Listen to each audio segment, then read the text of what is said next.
Hello, everyone. I hope all is well. So, what I'm going to go over for this week is an overview of Chapter 7, and it will be on the legislature.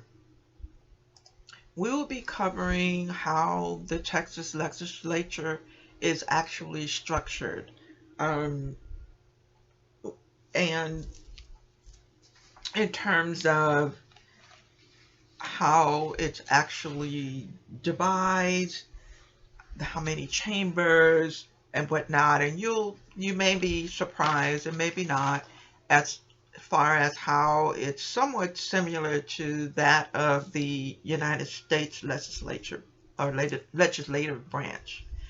Also, too, we will be looking at issues that the legislature here in Texas has had to deal with, and that's firearms in public schools and public schools, but also too in private schools. Being on the law, we will look at a video clipping about that, and also how that impacts different businesses, and what those policies are and how those laws and statutes come about.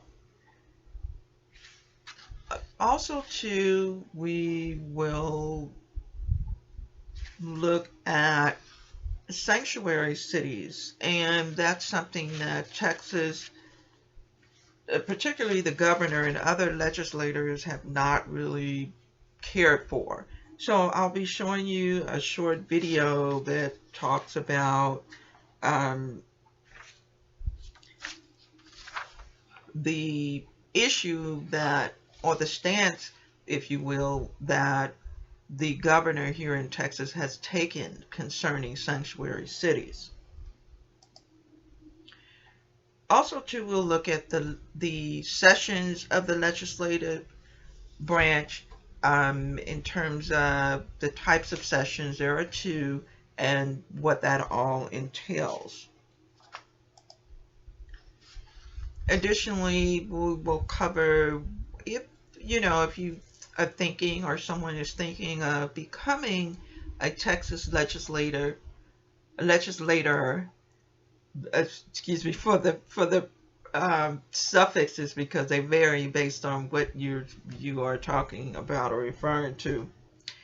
In order to become a legislator within Texas state government, there are certain criteria that you have to meet. There's one set of criteria if you are going to, you're seeking a seat as a House representative, and there's another set of criteria that is that must be met in order to become a state senator. So we'll be covering that in this chapter. Also, too, something that's big, of course, you'd like to know, what is the salary? How much are you going to get paid, and all of that. So we will definitely go over that as well. And even though the book talks about it in one way, I definitely will be giving you a little more insight of actually how that salary operates and how it breaks down, because it really ends up to be more than you can imagine. And also, we will talk about legislative powers. There are powers that state legislators have. It varies a little bit as far as maybe committee assignments or what have you. But there are certain powers that they do all have. It doesn't matter what chamber that you are in. And then we'll also talk about some non-legislative powers that comes with taking that oath or being elected. We will also, in this chapter, which you will read about, is how a bill becomes a law.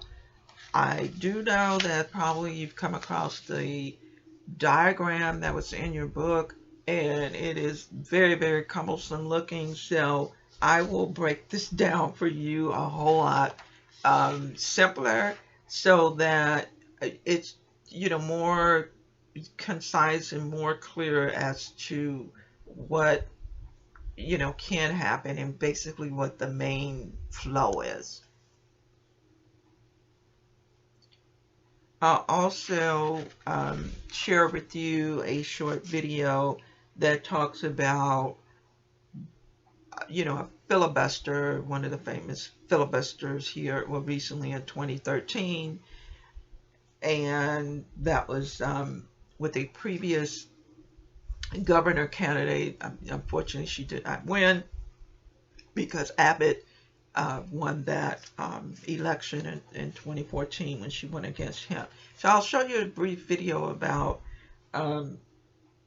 Senator Davis in terms of the filibuster that she had on the Senate floor. Also, too, I will discuss what the governor's role is when it comes to bills becoming law, because the governor has a role in it, meaning either vetoing or line item vetoing. It's different types of ways that a governor can either sign or if they don't sign and that sort of thing. So I will discuss that also in the chapter.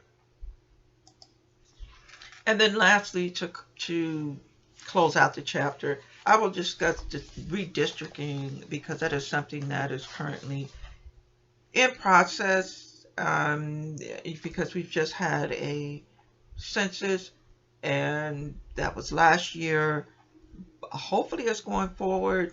It's unknown really due to the fact the legislator have just come back to the Capitol in Austin to convene the 87th legislature. But the thing is that there was some talk back and forth a few months ago about how the census may not have been completed by the initial deadline, which was the end of September.